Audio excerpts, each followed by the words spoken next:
Safety is not the absence of accidents. Safety is the presence of capacity. Hi,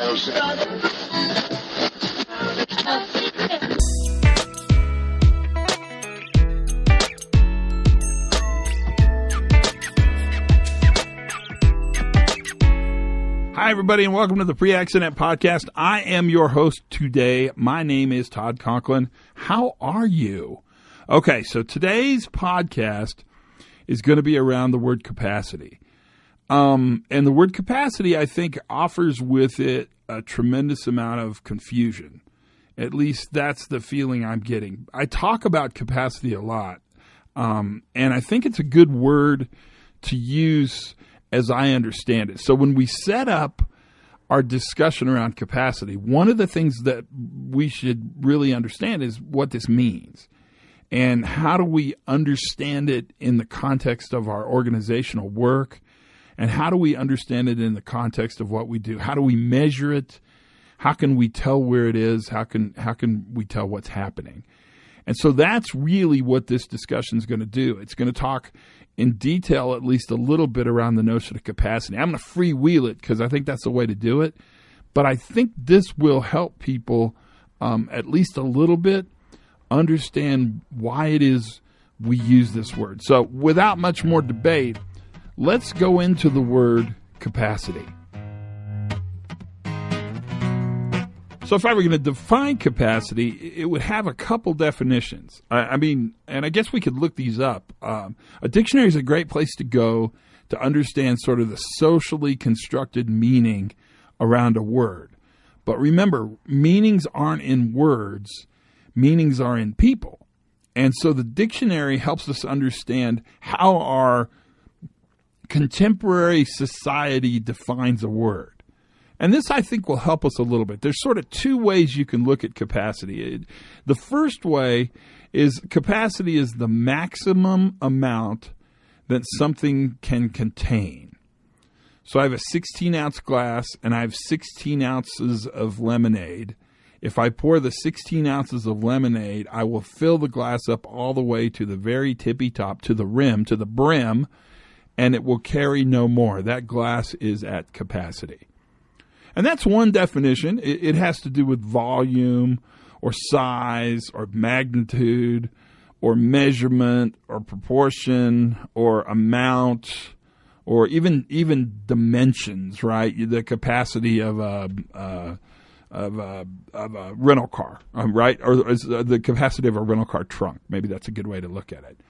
That's one definition, but that's not the definition that we care very much about. I mean, it fits nicely, but it's not the way I use capacity when I say the word capacity.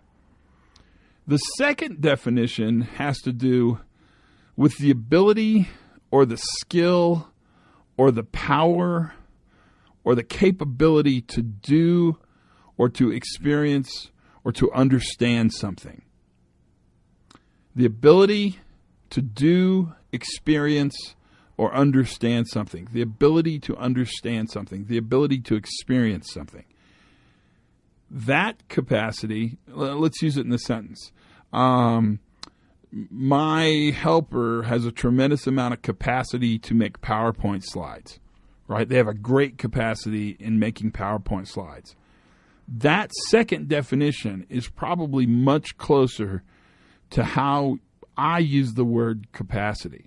So let me tell you a little side story because that'll help you.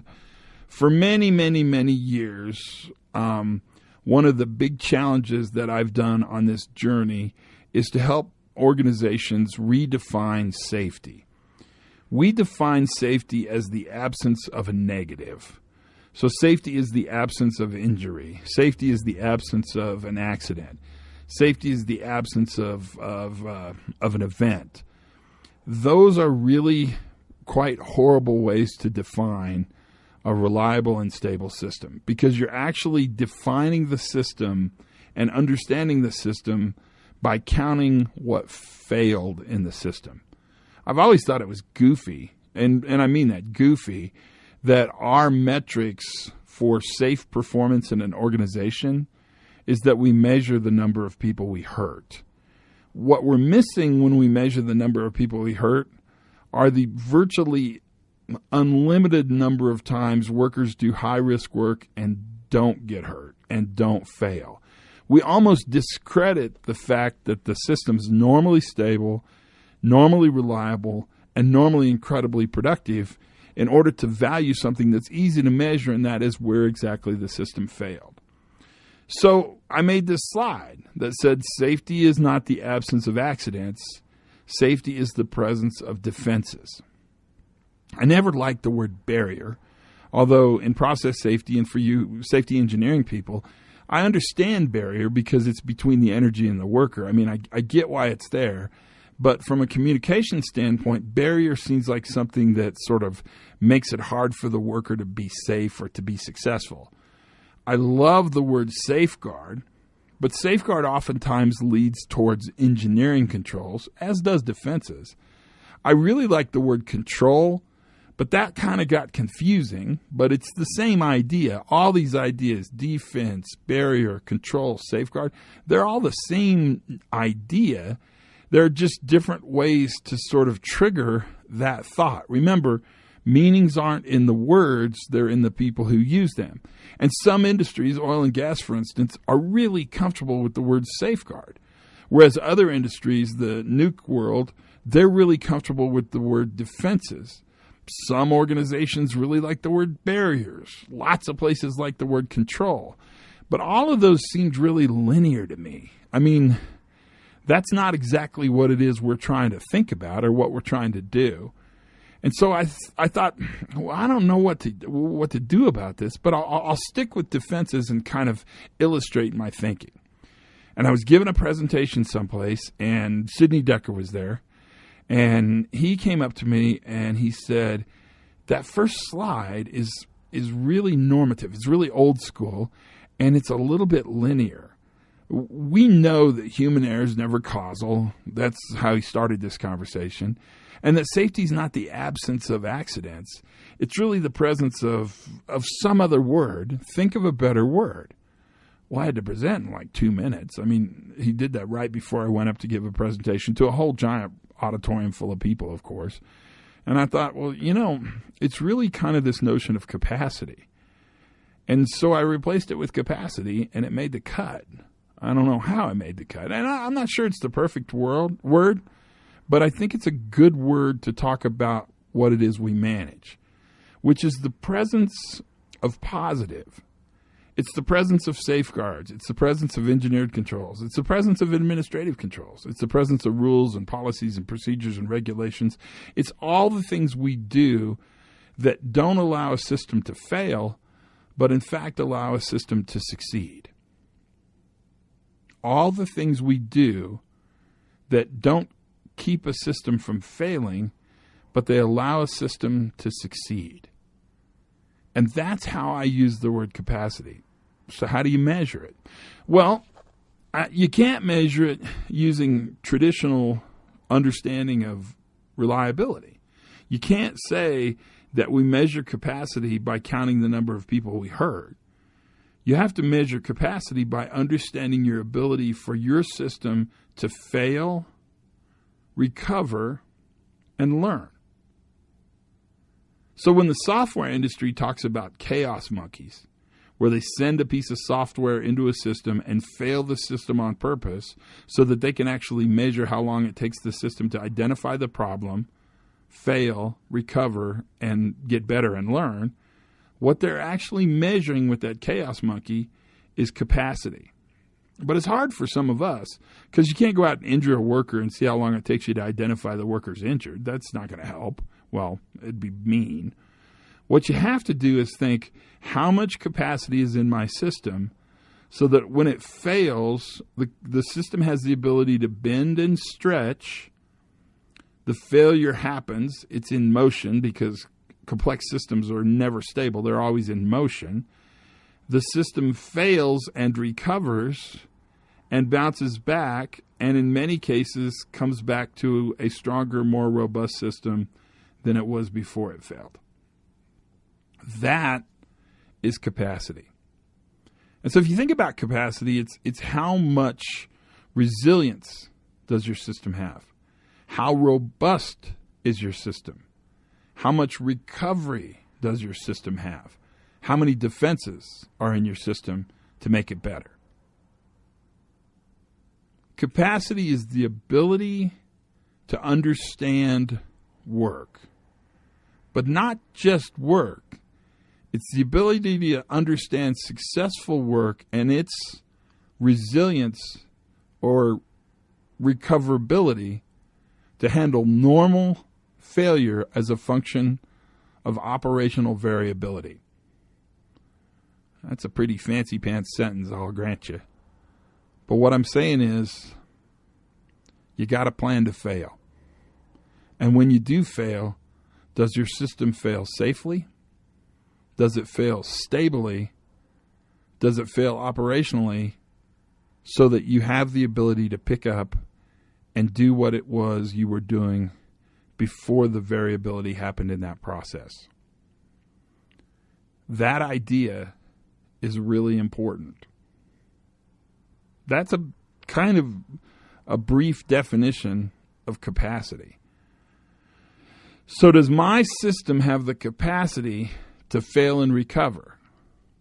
Well, the only way I'll know that is by going out and actually looking at my system and talking to the people who use my system and asking questions about the many ways the system could fail, and when it does fail, the most important ways to recover. So I was thinking about this. A great example would be your laptop computer that you carry with you. How often do you back it up, and why do you back it up? Because mostly you don't need the backup. In fact, I would suggest you almost never need the backup until you do.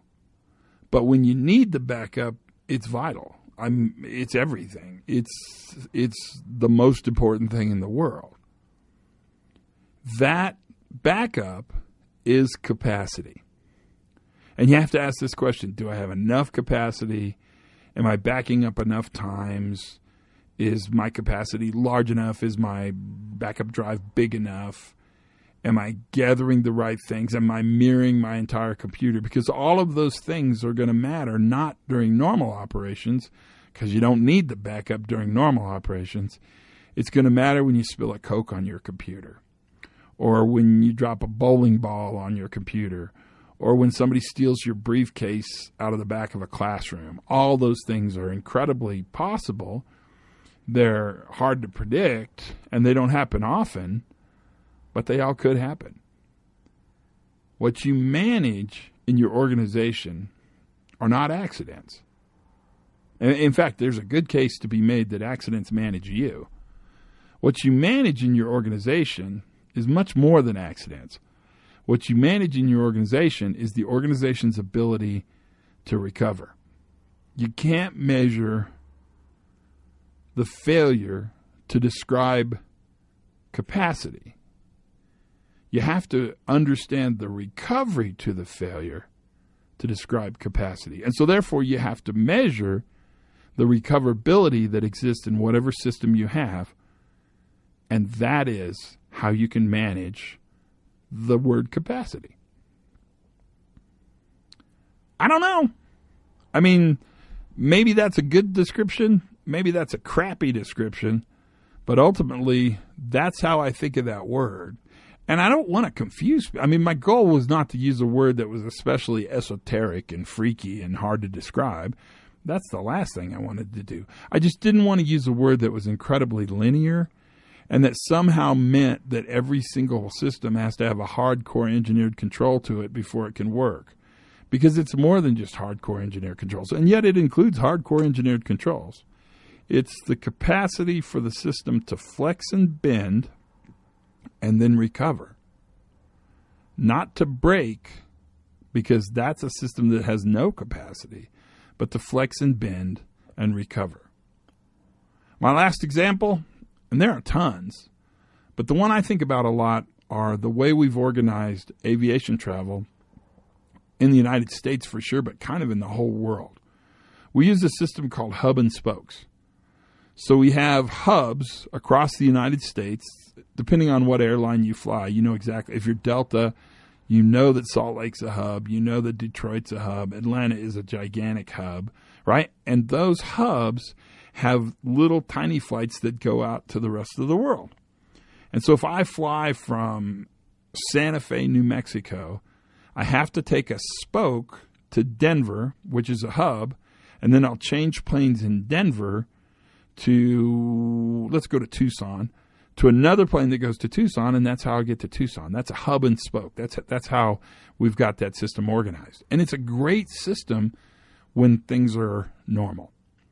When the weather's good in Chicago, or the weather's good in Atlanta, or the weather's good in Detroit, or the weather's good in Salt Lake, it's a pretty good bet I'm going to make my flight.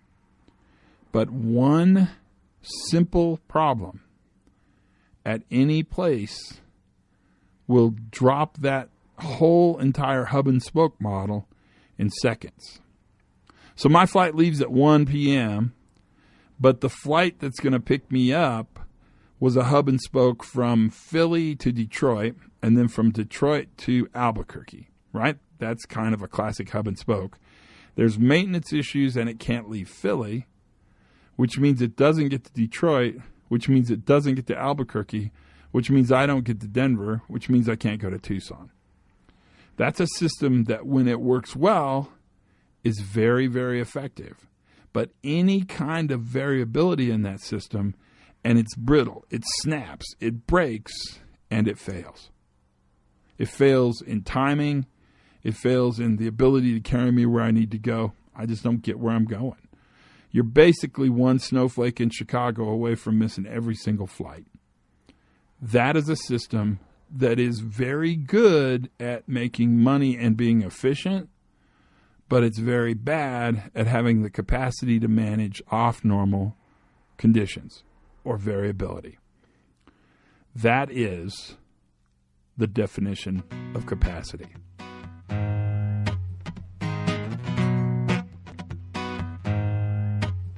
So I hope that helps. I got a lot of questions about that, a bunch of questions.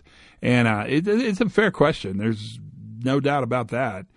It's a very meaningful term to me, but I don't think I spend very much time talking about what it means. And so therefore, I think it's kind of a confusing term to people, especially who are just kind of starting this journey and understanding really the notion of resilience, and they haven't been thinking about it a long time like we have.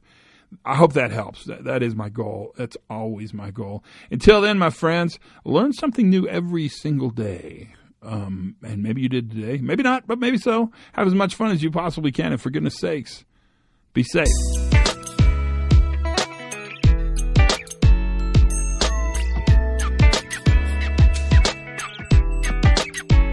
Good goes around and around and around. Good goes around and around.